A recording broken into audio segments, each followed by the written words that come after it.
তো পড়ালেখাটা ঠিক মতো করে না, তার পরীক্ষায় গিয়ে খাতায় যেখানে সামনে যেতে খাতা কিছুই পারে না, তখন বসে বসে কলম পায়। মানুষের এই অবস্থা আছে, অতিরিক্ত চিন্তিত হলে কিছু কিছু মানুষ হাতের আঙুল কাঁপায়, কি করি এখন বসে বসে। কিয়ামতের ময়দানে মানুষের পেরেশানিটা এত বেশি হবে যে মানুষ এই পেরেশানিতে আঙুল কামড়াইতে থাকবে, আর এই আঙুল কামড়াইতে কামড়াইতে তার হাতের গোড়ালি পর্যন্ত খেয়ে ফেলবে, হাতের গোড়ালি পর্যন্ত খেয়ে ফেলবে, এরপরে তার পেরেশানি দূর হবে। এই জন্য সেই পেরেশানি থেকে বাঁচতে হলে আমরা আমাদের নিজেদেরকে দিন শিখতে হবে, নিজেদের দিন অনুভূতি চলতে হবে, সাথে সাথে বাচ্চাদেরকেও দিন শিখাইতে হবে।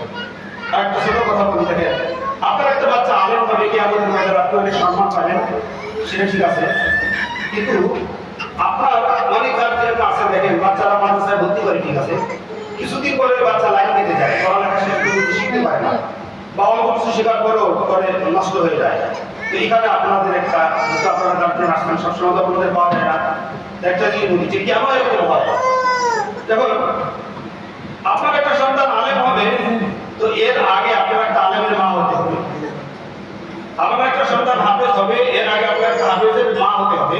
আপনি যদি একটা যোগ্য হাফেজের মা হতে পারেন, কারণ আপনাকে কি আমাদের ময়দানে হাসরের মাঠবাসীর ময়দানে আল্লাহ তাআলা সকলের সামনে নাম ধরে রেখে আপনার একটা মুকুট পরে দেওয়া দিবে আপনার মাথায়, তো এই সম্মানটা আপনি পাবেন, সেই তৈরি আপনার হতে হবে না। তো যে ভুলটা যে হয় যে মাদ্রাসা একটা বাচ্চারা দিয়ে দিছে, আমার বাচ্চা মাদ্রাসা করতে দিয়ে শিখে আসতেছে, মানে আলেম হয়ে চলে যেতে পারি, আর আমার 14 গোষ্ঠী সবাই সব জান্নাতে নিয়ে যাবে, এবং আমি যা খুশি তাই করি। তো এইটা তো চলবে না। আমার বাচ্চারা মাদ্রাসায় দিছি, আমার সমস্ত আমলের মতো পরিবর্তন আসতে হবে। আমার বাচ্চারা মাদ্রাসায় পড়ে, যদি আলেম হতে হয় আমার ঘরে টিভি চলবে, আমি টিভি দেখবো, আর বাচ্চাটাকে বলবো ওই তুই মাদ্রাসায় পড়িস, তুই টিভি দিস, এটা তার উপর জুলুম। যদি তাকে আপনার এই গোনা থেকে বাঁচাতে হয়, আপনার ঘর থেকে টিভি এই গোনা বন্ধ করে দিতে হবে। আপনি নামাজ পড়বেন না, আর আপনার বাচ্চা মাদ্রাসায় পড়ে, যদি বলে এটা বাচ্চার উপর জুলুম, কারণ বাচ্চার প্রথম মাদ্রাসা প্রতিষ্ঠান তো আপনি, আপনার থেকে শিখবে।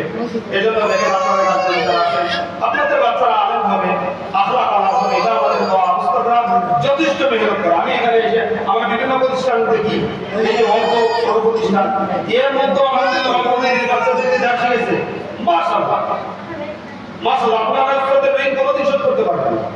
এই জন্য উস্তাদরা পরিপূর্ণ চেষ্টা করবে আপনার বাচ্চাকে আপনার মানে গন্তব্যে পৌঁছানোর জন্য, সেটা তো ঠিক আছে, কিন্তু আপনার গার্জিয়ানরা যারা অভিভাবক যারা আছেন, আপনাদেরও চোখ কন্যা হতে হবে, আপনাদেরও সচেতন হতে হবে যে আমি একজন আলেমের মা হবো, তাহলে আমার সঙ্গে কোন জিনিসটা যায়, আমার সঙ্গে কোন জিনিসটা যায় না, এটা আমাকে বিবেচিত হতে হবে, বিবেচনা করতে হবে। আল্লাহ তাআলা আমাদের সবাইকে তৌফিক দান করেন, আমরা সবাই যেন আলেমের মা হতে পারি, আমাদের বাচ্চারা যেন বড় আলেম, এলেমওয়ালা, আখলাকওয়ালা, আমলওয়ালা হয়, আর আমরাও সেইভাবে যেন সে আমলওয়ালা ছেলে সন্তানের মা, আমার যেন এমন না হয় যে আমার ছেলে আলেম আর আমাকে পরিচয় করতে গিয়ে আমার ছেলে লজ্জিত হতে হয়। আমার আমি যদি জানি না আমি হুজুর আলেম মানুষ, মুক্তি মানুষ, এবং ওনার মা যদি বেপরোয়া চলে, উনি এগিয়ে এই মায়ের পরিচয় দিতে উনি লজ্জা করে না। আমি একজন আলেম মানুষ, আমার মা যদি বাড়ি থেকে আরেক মেয়ের সঙ্গে ঝগড়া করে, বেপরোয়া চলে, মার্কেটে ঘুরে বেড়ায়, নামাজ নাই কালাম নাই, তাহলে আমি তো একটা বন্ধু বান্ধব বাড়িতে নিয়ে গেলে বা কারোর কাছে গিয়ে আমার মা বলতে তাকে লজ্জা করে। এই জন্য আপনাদের কাছে আপনার কর্মের অনুরোধ, আলহামদুলিল্লাহ মাদ্রাসা ভর্তি করেছেন, আপনাদেরকে ধন্যবাদ। আরো বাচ্চাদেরকে এখানে নতুন মাদ্রাসা যথেষ্ট মেহনতি, যেটা আমি এখানে আইসা অল্প সময় বসছি, মাদ্রাসা যদি অল্প জায়গা, তো তারপর পরিবেশটা সুন্দর। এক জায়গায় গেলে কিছু কিছু জায়গা থেকে আপনারা যারা বুঝেন, যারা তারা বুঝবেন, কিছু কিছু জায়গা থেকে এলেমের ঘেরান পাওয়া যায়, এলেমের ঘেরান পাওয়া যায়। কিছু ভাব ভঙ্গি দেখলে অনেক বাচ্চা বোঝা যায় বাচ্চা কোন বন্ধু পৌঁছবে, বাচ্চা বোঝা যায়। আমরা তো বিভিন্ন জায়গায় যাই, বিভিন্ন প্রতিষ্ঠান দেখি, তো আমার কাছে মনে হয়েছে না আসলে এই প্রতিষ্ঠান হবে, এই প্রতিষ্ঠান হবে ইনশাআল্লাহ। তো তার জন্য আপনারা সহযোগিতা করবেন, হুজুরদেরকে সৎ পরামর্শ দিবেন। হ্যাঁ, এরপরে হুজুররা মানুষ বিভিন্ন জায়গায় এই কনফারেন্স শুনতে আসলে হুজুর অনিষ্ট হয়ে যায়, আমরা অনেক দিশেহারা হয়ে যায়। দেখেন বাচ্চা এক জায়গায় একটা বাচ্চা, আপনি একটা বাচ্চাকে কন্ট্রোল করতে পারেন না, আর এই জায়গায় 10টা 20টা 30টা বাচ্চা এক জায়গা, আর বাচ্চাদের দুষ্টু বিজ্ঞাপন কথা আপনারা জানেন, ওরা ধমক দিলেও বোঝে না, ধমকও দেওয়া যায়।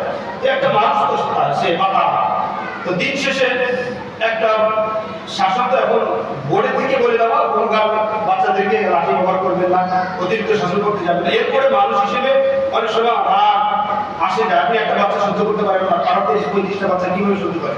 তো শাসনের ক্ষেত্রে যদি এমন হয়ে যায় যে 19-20 হয়ে গেলেও উস্তাদের সাথে যদি বাচ্চা নিয়ে এসে আপনার যদি কোনো কিছু বলা হয়, সুন্দর একটা কথা বলছে যে আপনার যদি কোনো অভিযোগ থাকে সেটা লিখে অভিযোগ দিবে, আপনার বাচ্চা জানতেও পারবে না যে আমার গার্জিয়ান আমার অভিযোগ দিচ্ছে। আপনার বাচ্চাটা আপনি আখলাকওয়ালা বানাতে চান, আদরওয়ালা বানাতে চান, কিন্তু যার থেকে আদব শিখবে আপনি তার কাছে এসে তার সাথে বেয়াদবি করবেন, তাহলে কি করে আপনার বাচ্চা আদব শিখবে? প্রশ্নই আসে না। আর 3টি জিনিসের মহব্বতের বিনিময় এটা আপনাকে করতেই হবে যদি আপনার বাচ্চাকে আপনি আলেম বানাতে হয়। 3টি জিনিসের বলে যে মহব্বত আপনার জন্য ফরজ মনে করেন, 3টি জিনিসের মহব্বত আজমত আপনার বাচ্চার মধ্যে আপনার মধ্যে থাকতে হবে, তাহলে আপনি এলেম পাবেন। যদি না পান তাহলে আপনি হাজার চেষ্টা করতে পারেন, কিন্তু আল্লাহ তাআলা এলেমে আপনার বাচ্চার মধ্যে বা আপনাকে এলে আলেমের বা বানাবে না। একটা হলো যে উস্তাদের কাছে করে সেই উস্তাদের আজমত ও আদব রক্ষা করা, আর যে প্রতিষ্ঠানে করে এই প্রতিষ্ঠানের মহব্বত, এই প্রতিষ্ঠানের মহব্বত আজমত আদব নিজের মধ্যে ধারণ করা। আর একটা হলো আমার বাচ্চা যতটুকু পড়ে এই পড়াটাকে অনেক বড় মনে করে দেখা। এই 3টে জিনিসের মহব্বত আজমত যখন আর কি মাদ্রাসা পড়েছে কি শিখতেছে এটা কোনো একটা পড়া লোকের বাচ্চা ইংলিশ নিজে বলতে কি শুধু ইংলিশ করতে পারে না, আমার বাচ্চা আলিফ বলতে পারে। আপনি জানেন আলিফ কোনটা? কিয়ামতের ময়দানে আল্লাহ তাআলা আলিমের জাযা যদি আপনাকে দান করে আপনি গার্জেন জান্নাতে যাওয়ার জন্য যথেষ্ট হয়ে যাবে। একটা আলিমের জাযা আল্লাহ তাআলা আপনার বাচ্চা তো শুধু আলিফ শিখে দেয়, সূরা পড়তে পারে। এই জন্য এই যে শিখছে বাচ্চা এটা নিয়ে গর্ব করবেন মানুষের মধ্যে, আমার বাচ্চা সূরা শিখছে, আমার বাচ্চা এই শিখছে। এই আর এই বাচ্চাদেরকে বাচ্চার উস্তাদদেরকে যথেষ্ট মূল্যায়ন করবে। ভুল ত্রুটি হয়েই যেতে পারে, যদি আপনার কোনো সৎ বুদ্ধি থাকে এটা আপনি উস্তাদের সাথে পরামর্শ হুজুর এইভাবে পরিচালনা করলে আর সুন্দর হয়।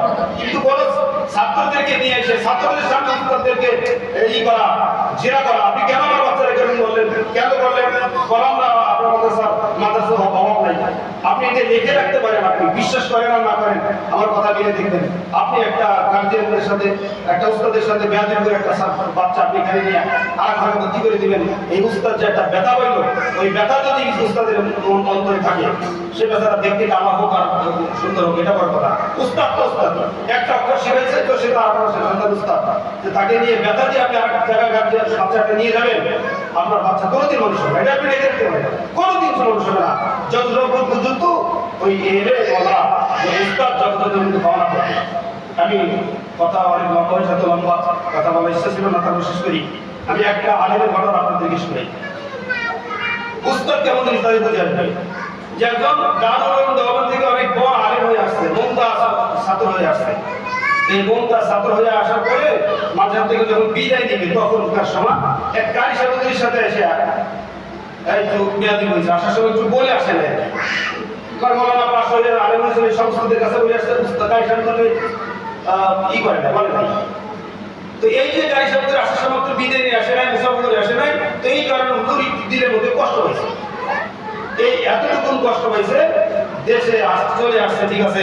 তো দেশে আসার পরে বলে যে দেশে আসার পরে বলে সে যখন কিতাবাদি করতে পড়াইতে দিছে বলে যে তার কিতাবাদি কোনো কিছু তার একটা মাসলা বুঝে আসে না, কোনো কিতাবাদি এমন কঠিন মনে হইতেছে যে সে মনে হয় কদিন পরেই নাই, অথচ সে দেওয়ার একজন মুমতাজ ছাত্র অনেক ভালো লেগেছে ছাত্র। তিনি আবিষ্কার করার চেষ্টা করছেন যে আমার ভুলটা কোথায়, আমি ই করে নাই। বলে যে পরবর্তীতে নিজের ভুল মানে আবিষ্কার করার চেষ্টা করছে, পরে ধরা পড়ছে না সংখ্যা হিসেবে তো বলিস নি, আমি তো তার কাছে কারিয়ানা শিখছি, আলিফা শিখছি, তো আমি আলেম ঠিক আছে, কিন্তু সেটা আমার প্রথম উস্তাদ। তো উনি পরবর্তীতে যখন গেছে যাই বলছে হুজুর আমরা মাফ করে দিয়ে যাওয়ার সময় আমি আসলে আপনার সাথে বিদায় নিতে পারি। বলছে না তুমি এখন বড় আলেম হয়ে গেছো, আমি কারি সাহেব আলিফা করাইছি, এই করার কি দাম আছে? বলে হুজুর না আমি তো করছি আমাকে মাফ করে দেন। তো যাই হোক হুজুর পরবর্তীতে মাফ করে দিতে দোয়া করে দিচ্ছে, বলে যে জায়গায় অনেক জায়গায় চলে আসছে।